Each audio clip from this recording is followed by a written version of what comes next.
Welcome, everybody, to the Heal Your Hunger Show. So happy to have you here. It is a great day to be alive. And I hope you're enjoying our new jingle, our Heal Your Hunger theme song. I just love it. So, super positive messages about healing our hunger, being satisfied, and thriving. I want to introduce you to a great guest here. And before I do that, I just want to say if you haven't yet taken the quiz, the Heal Your Hunger website, healyourhunger.com, has a great quiz on it where you can find out if you're an emotional eater or a food addict or somewhere in between. And when you take that quiz, it takes about 3 minutes, you get a personalized score and then next steps that you can take to help you on your journey. So it's a free quiz, takes 3 minutes. Go to healyourhunger.com, take the quiz, get your score, and get going with healing. All right, you deserve that. Now, my guest that I'm super excited to introduce you to, her name is Christina Bjrondal, and she is a naturopathic doctor and such a lovely soul. I think you're really going to enjoy this interview. She draws upon her lived experience with depression, suicide, bipolar, bulimia, and cancer, as well as her clinical training in naturopathic medicine to help people heal in body, mind, and spirit. And she's just really a beautiful soul and has some really great experiences and wisdom to share around healing mental illness. So I think you're going to absolutely love her. Let's dive in. Hey, Chris, welcome to the Heal Your Hunger Show. Thanks for having me. Good to have you. I love to start out with people's personal stories because, those of us who are in the field of helping people, especially with holistic, solutions to many issues, we usually come by this through our own stories of overcoming. So, and I know you are no exception to that. So, can you share a little bit about your own story of overcoming? I absolutely. I mean, this is the journey of the wounded healer, right? Yes, So absolutely. I'll just list the things that I've overcome. So suicide 3 times, Wow. um, psychosis 6 times. So that leads people to then put the clues together, the diagnosis of bipolar disorder type 1. So within that, there's also anxiety and an eating disorder, and obviously there's been a lot of depression. So those are the big picture things that I've overcome. But what's really important to understand is there's usually a root to many of these diagnoses. And for me, the root is adoption. I'm adopted. Okay. So I came into the world with these core beliefs that were faulty, basically thinking that I wasn't wanted, I wasn't lovable, I wasn't worthy, and then therein drove this overachieving tendency to be perfect, if you will. And that led to just a lot of stress and a lot of disruption to my nervous system, which, and here we can just launch off from there. So there's just been a lot of things, but I just want to say at the start that no matter what label or diagnosis you've been given, that is not who you are. And you can That's overcome, right. right? You can overcome. I love that. And thank you for being a beautiful example of that truth. And I do hear the bit of Canadian in your words, which is lovely. I love the Canadian accent. So you are a naturopath and you specialize in helping people with lots of things, but more in the specialty of mental health. What kinds of clients do you or patients do you see? Mostly women, because women tend to be more, I know, no offense to men here, but a little more curious and inquisitive and seeking to support themselves. And they're the caretakers, right? We're the matriarchs, we're the home builders. And so we have this hidden, I think not hidden, but self desire to support and help ourselves because we're helping others, Yeah. right? So mostly women, age range varies from 15 to 85. I mean, this is really big, huge range. And the conditions is generally, if we're going to use diagnoses, it's just the depression, the anxiety, the ADHD, and then the dissatisfaction with self. Yes, yes, absolutely. A lot of people don't know what naturopathic medicine is. Can you give us a little overview of that? You bet. So naturopathic doctors are trained like medical doctors in terms of the basic sciences. So we dissect cadavers, we study pharmacology. Where we differ is we don't use drugs to treat. Now I'm going to just put a little asterisk beside that. Now it depends on where your practice. Some states have prescription rights. Some provinces have prescription rights. Where I live, we do not. So the other difference, I think, with naturopathic medicine is the emphasis is on figuring out the root cause, and we're guided by the principles of nature. And we're more interested in figuring out who makes what makes you tick, who you are, than we are necessarily about the disease that may have you. So it's more person-centered versus disease-driven. And that's a really Okay. important distinction to make because it's from a holistic perspective, we're wanting to embrace all aspects of you and really figure out what is individual about you, what is different, what because depression is a label, for example, that's used amongst many, but may show up differently for me than for you. And those distinctions are important because then that leads to a specific direction in terms of macro systems that are involved and then the treatment approach that is derived for you. Beautiful. I love that. Definitely is representative of the word holistic, right? And integrative. What are some of the things that a naturopath like you would suggest for people? Someone comes in and says, Doc, I just can't get out of bed. I feel depressed. I don't want to do my laundry. I've got no get up and go. Right. Yeah. And one thing I'll just back up and add to that second question about what is naturopathic medicine. When I said we don't use drugs to treat, what we do use is nutrition, homeopathy, which gets debunked a lot and bashed by the system, Chinese medicine, botanical medicine. We're trained in chiropractic, massage, hydrotherapy. So, and then, and I mentioned nutrition, hopefully. That's Yes, you did. that's a root. Okay, good. Because I'm like, goodness me. So if you come in and you say to me, what the description that you gave, you've lost your get up and go, you're not feeling great, then for me, the first thing is to figure out, well, which macro system is involved here potentially. So big picture speaking, macro speaking, there's three major systems in your body. So you have your neurotransmitters, and then you have your hormones or your neuroendocrine system. And then you have your organs of detoxification and your immune system. So it's really important to understand because as soon as we say the list of symptoms that you gave me, those can have many roots. And in my own case of recovery, it was actually all three of those macro systems that needed to be addressed before I feel that I have attained this word of healing. And so many doctors, so a really important thing to establish is what was going on when this began for you. When these symptoms started to appear, what was going on in your life? And how old were you? One of my pet peeves with women in particular is bookending our cycle.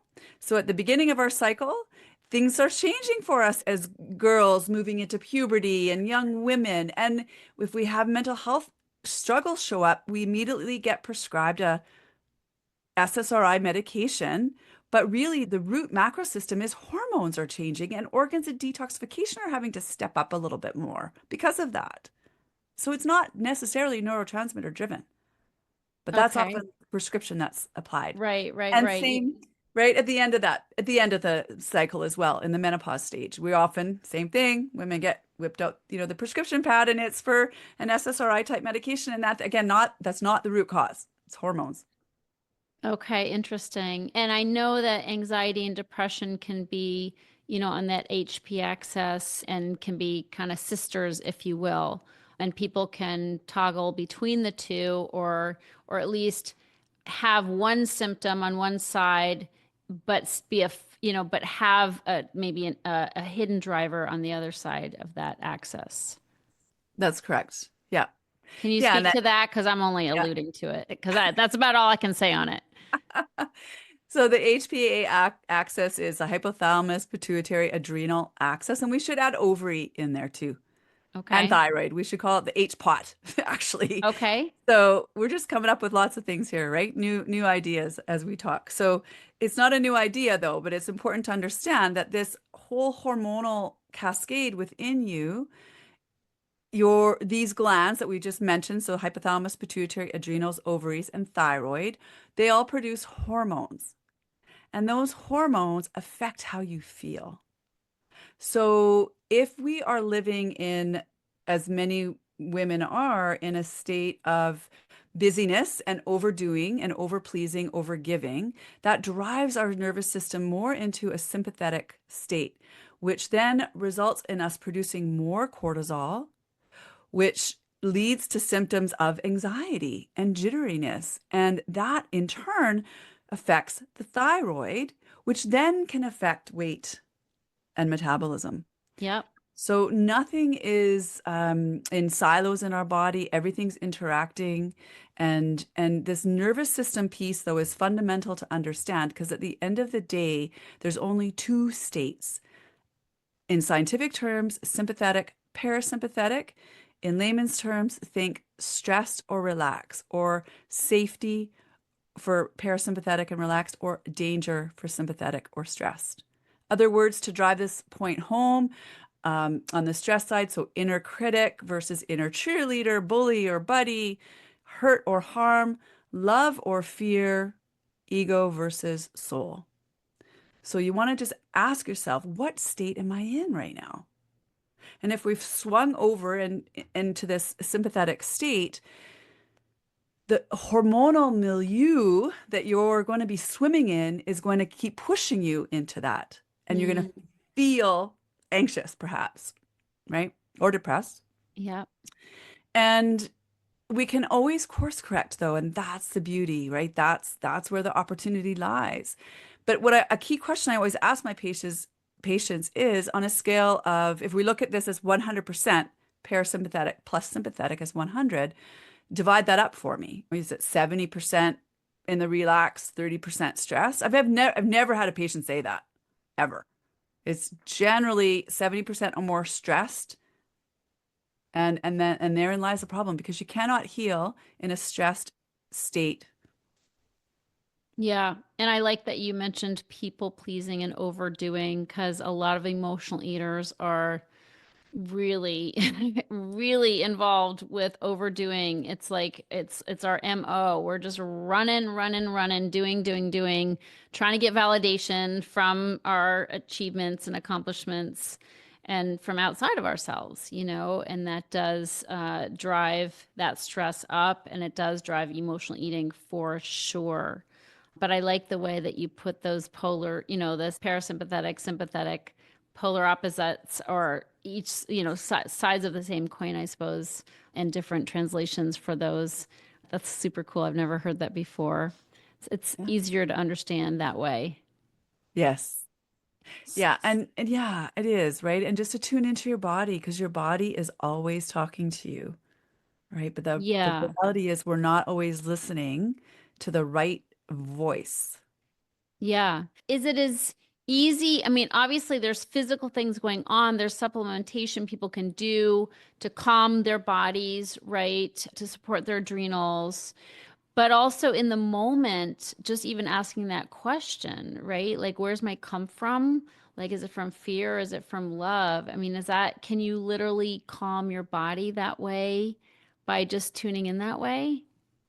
You can, yes. And then the step though that has to bring in that calmness is then being guided to the breath, using the breath to guide the next step that you're going to take.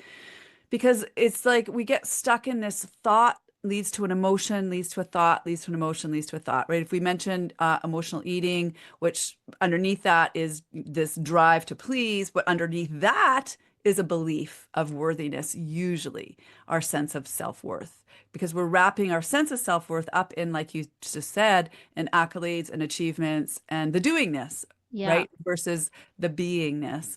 And so the first thing is bringing this awareness to, okay, what is the nature of my thoughts? Are they serving me? Are they sabotaging me?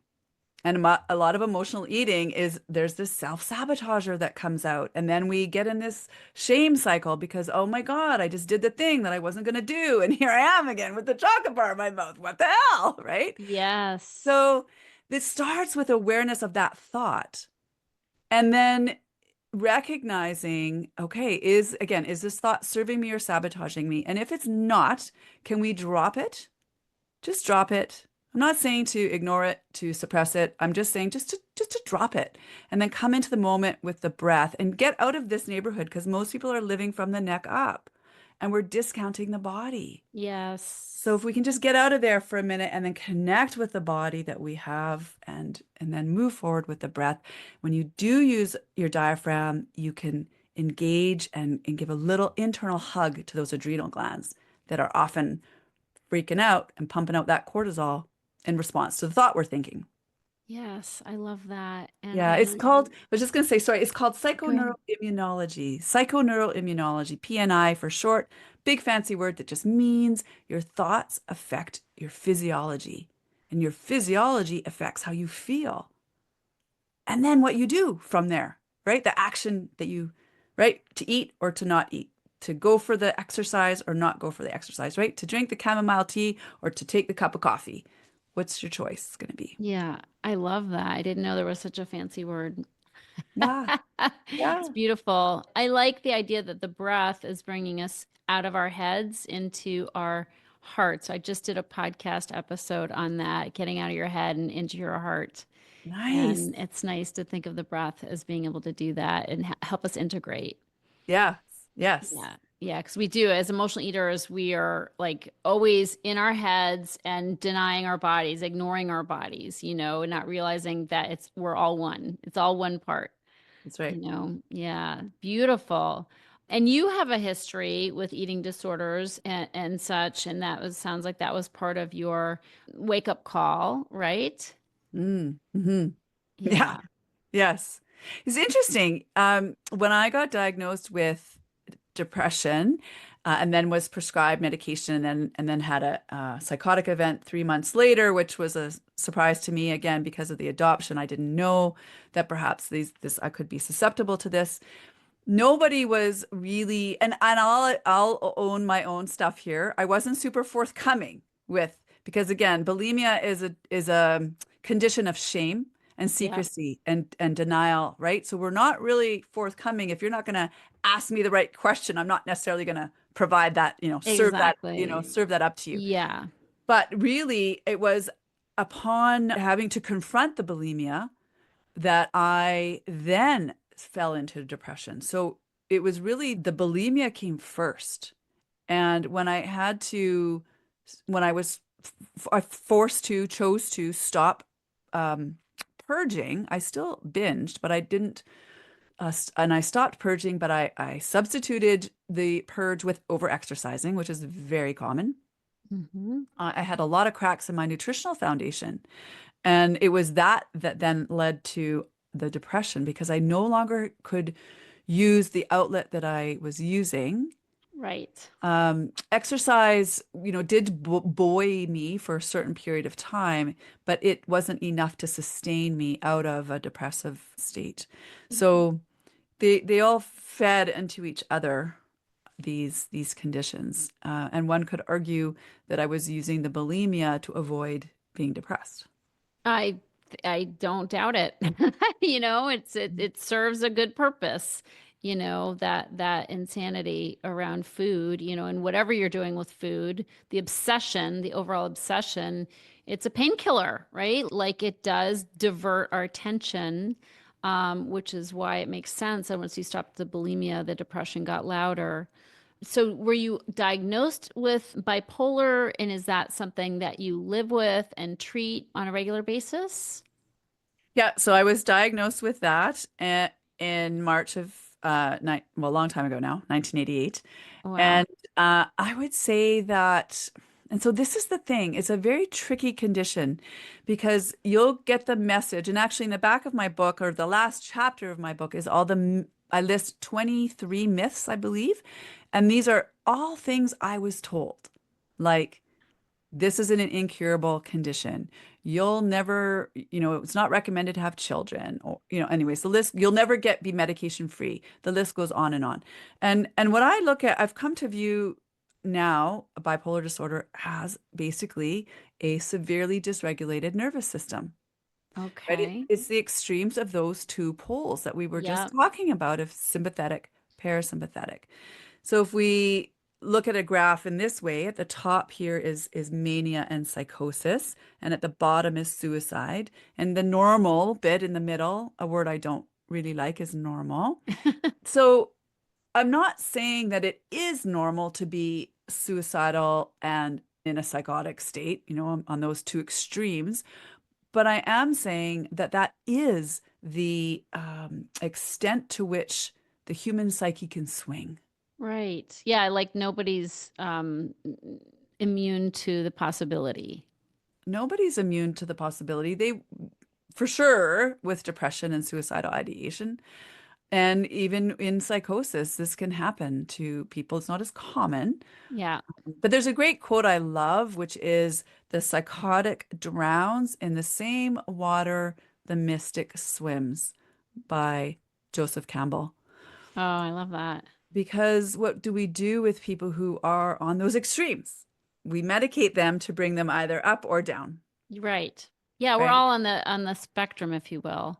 Right. I I certainly completely. had my own. I mean, I my emotional eating, my binge eating was it got so dark for me, my struggles with food and weight, that I definitely had moments. I never considered myself truly suicidal. I don't think I ever would have gone there. I wouldn't put it past me. I can't say I wouldn't, but I never did.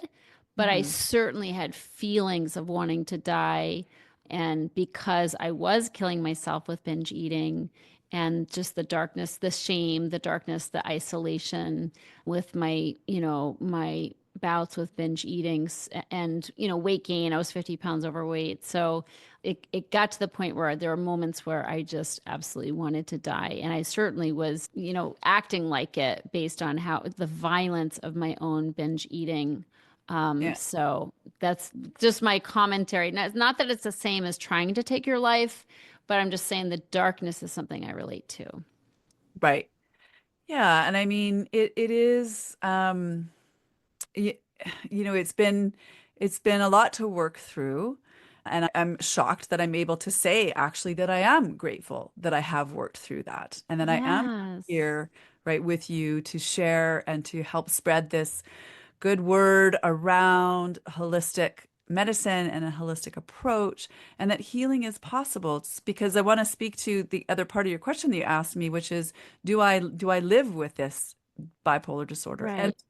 and this comes to this question, which is, can you cure? Or are you healed? And I like to live in the present moment, right? And the past has informed my present, and I don't want to live in fear of the future, which I Sure. used to, right? Which I used to, Yeah. especially around psychosis. That's not something that's super comfortable for me to spend my time in that state of mind. Of course. But we've talked about this a few minutes ago, fear or love. So when you live in fear, ironically, you drive the cortisol train, and that can help you spiral into psychosis. Mhm. So I feel that, yes, I am healed for today. I hope that I will remain this way. If something happens, severe stress, or I start losing sleep, those are the two big ones for me that I find are the managing drivers around preventing psychosis and depression, for that matter, and anxiety and bulimia, right? You bet. And yeah, all of it, You right? bet. So those are the two big drivers for me, and so as long as I'm on par and on task with what I need to do to support myself in those areas, then I hope to keep telling you, if I show up this time next year and say to you, yes, I am now still, another year mania free or depression free. You know how people sort of have the addiction clock. They like, oh, I'm 20 years sober, Yeah. right? I want to say that I'm 20 years, bipolar free, Yeah. if you will, right? Yeah. And I like to say, I mean, regarding my own eating disorder, I like to say I live in freedom a day at a time. I don't consider myself cured, but I'm Yeah. definitely free one day at a time. And it is contingent on all the things I teach in my Heal Your Hunger program, is self-care, self-care, self-care. spirituality, community support, love, coaching, all of it, all of it. And of course, healthy eating so you can support your body and mind with good nutrition. So does that mean you don't take pharmacological drugs for being able to manage your state? So this is an important question. So basically for me, I'm not anti-medication, but Hmm. I'm minimum dose for maximum benefit for the shortest duration of time. So at the current moment, I do not take anything. However, if I had a week with little to no sleep, I will take something. Okay. So it's really managing that on a day-to-day basis in a sense. But the more that I manage everything else, the sleep, the stress, the nutrition, then the less need I have for reaching for, and I'll always reach for a nutraceutical or a herbal or a, botanical or homeopathic remedy first and give Okay. that the opportunity to restore my system to balance. And if not, I'll bring out those big guns. Yep. If I have to. I got That's to get it. good. Yeah. But you do get a lot of benefit from the precursors, right? To the big Yep. guns. Yeah. That's Exactly. beautiful. That's beautiful. And I'm sure that's what you use in your practice as well. That's right. Yes. Because it's not this or that. It's an and approach, but we definitely want the emphasis to be on this holistic approach. And Yeah. then, but sometimes for some people, they are really far down, Yeah. right? And we may have to use something temporarily. This is a key word, it's temporarily. Many people, I think, are being prescribed these medications. Number one, not being properly understood as to, again, is this the right macro system? Number two, how long should this person be on this for? Hmm. And then often with more extreme mental health conditions like schizophrenia and bipolar disorder, most patients are in a polypharmacy format. So they're taking many medications. And that's not helpful either, Right. in my Wow. opinion. Yeah, and I love the approach of, we do what we need to do, taking everything into account. It's not a black and white situation. We don't swear off of anything. It's like those who come from diet culture, like, can I do this? Can I do that? Or should I do? They want to know all the shoulds. And I often say, can I eat this? Can I eat that? And they want the black and white. And I often will remind people the goal is peace.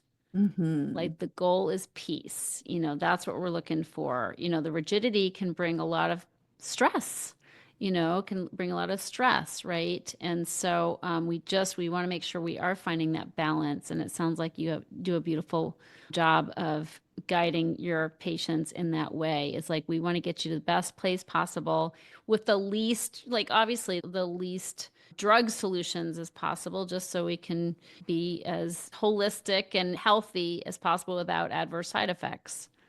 That's right. That's right.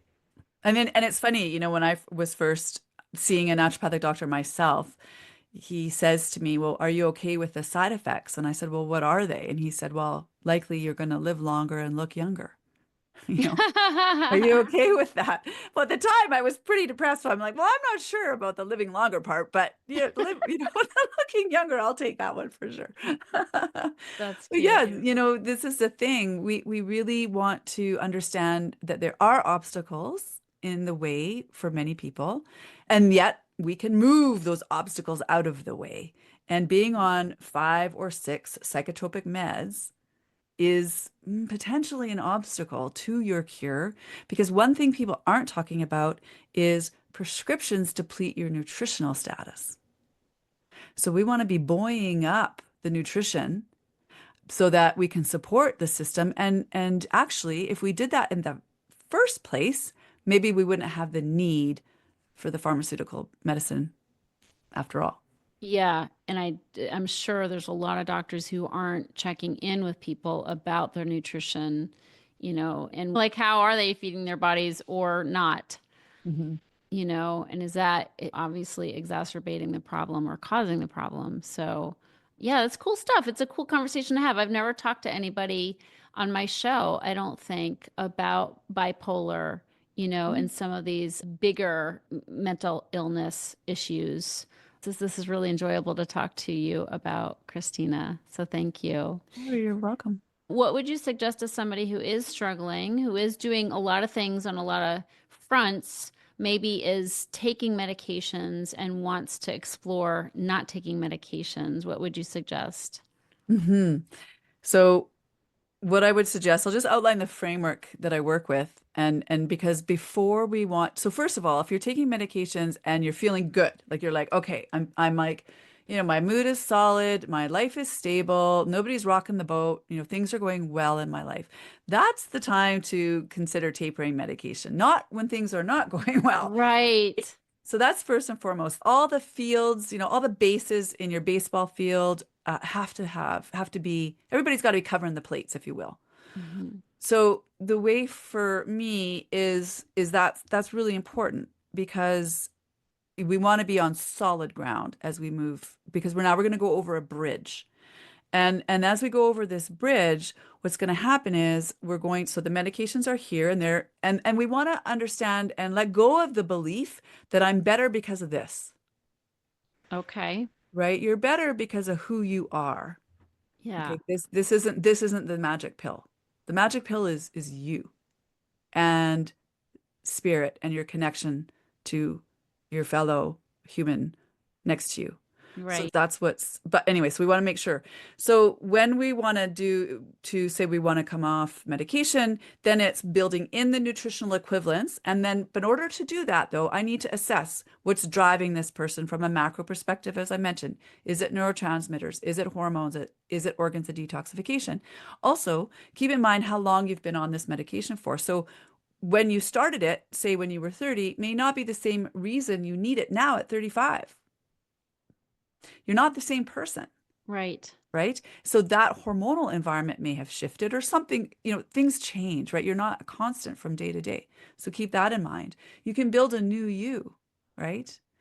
So as we decrease in medication, then we build up the support and then we do this transition and then we zoom forward over that bridge down the road of recovery. And there, you know what, there might be bumps, perhaps, but we want to then look at the bump and again ask key questions. What was going on when this started and what's happening in the hormonal front? Are you having a bowel movement every day? What's your stress like? How's your sleep? Right? So the framework I use is those physical pillars is nutrition, sleep, stress, and movement. Then the next areas that are important is stress management. And with that, I get into talking about your thoughts and your core beliefs and your shadow beliefs and your behaviors, your boundary setting or your inability to set boundaries for the people pleasers in the room. And then we work on the role the environment plays from three perspectives, then bringing in compassion and wrapping everything up at the end of the day in love for yourself, because that is the root of a lot of this for people is this lack of self-worth. And for many, trauma lies at the root as well. So once we No look at, question. yeah, all these aspects, then it's possible, doable to recover. I love that, Christina. And that's, friends who are listening, that's true. I mean, to me, that's the all pillar approach, right, to healing. It's so, so important. Now, you have a book coming out, yes?